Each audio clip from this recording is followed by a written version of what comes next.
It's been 14 months since the last time the guns went silent in Gaza. At the time, they were a little more than 1 month into a war between Israel and Hamas in Gaza.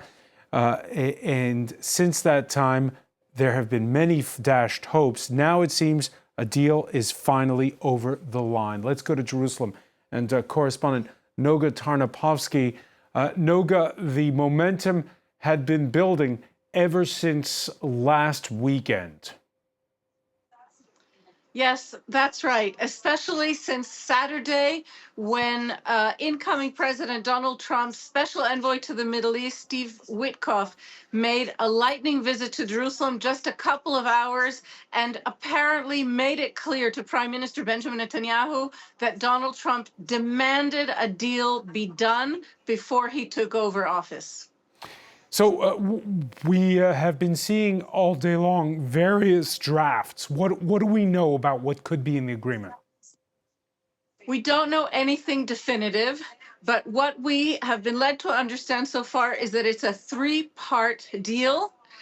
The first phase will last 42 days. And during this time, 33 out of the 98 hostages still being held by Hamas will be released very, very slowly. So on the first day, apparently 3 hostages. Then a week later, we're hearing another 4 hostages.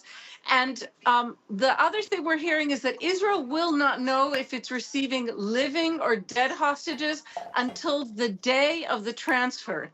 In exchange, Israel will release between 30 and 50 Palestinian prisoners for each Israeli or foreigner who is released. And this is, for now, a temporary truce. What's being called not an end to the war, but what's being called a long-term ceasefire would only go into place at the successful end of the third phase. So a lot is really depending on whether negotiators are going to be able to reconvene towards the middle of this 42-day period and renegotiate terms for the next 2 phases. All right, so several phases, and the next step is the Israeli cabinet to meet.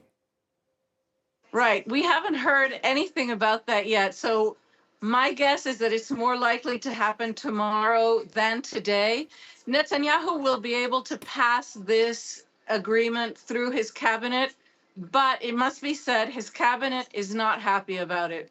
He has dealt basically with public humiliation and blackmail from 2 of his most extremist cabinet members, part of his coalition, but even ministers belonging to his own party have indicated that they don't feel comfortable with this agreement because it doesn't completely and totally destroy Hamas. Hamas still exists as an entity, a terror group with a political leadership and a military structure. And their point of view, actually following the prime minister, who promised for a very long time that Israel would eliminate Hamas from the earth, that he would bring Israel to total victory. He's not bringing that. And many of his ministers and some of the public are not happy with that situation. So Benjamin Netanyahu very much with a decision to make, whether or not to keep his coalition or to look elsewhere for partners.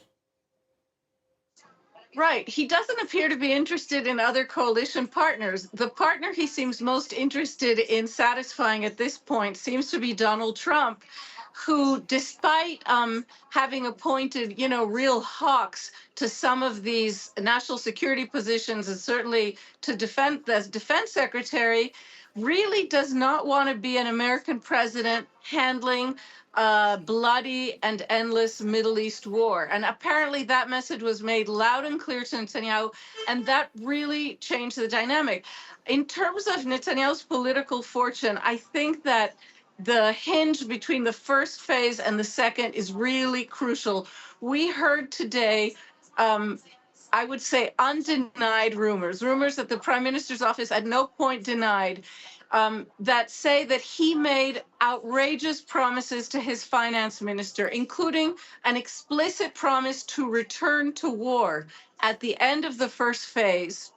And it remains to be seen A, whether Donald Trump will accept that, and B, how the Israeli public and even how his own ministers will respond. Because the implication, if that is true, and Netanyahu promised his finance minister in exchange for not losing power, promised him a return to full on war, the implication is that 65 hostages are going to be abandoned in Gaza.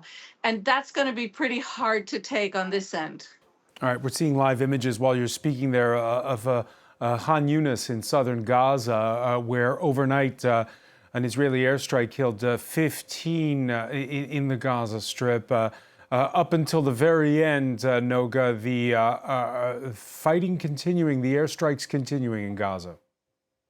Yes, and if what the schedule we hear is correct, and this agreement is signed or at least declared tonight, and then it would enter into being 24 hours later, I expect that the fighting on both sides is going to continue down to the last second.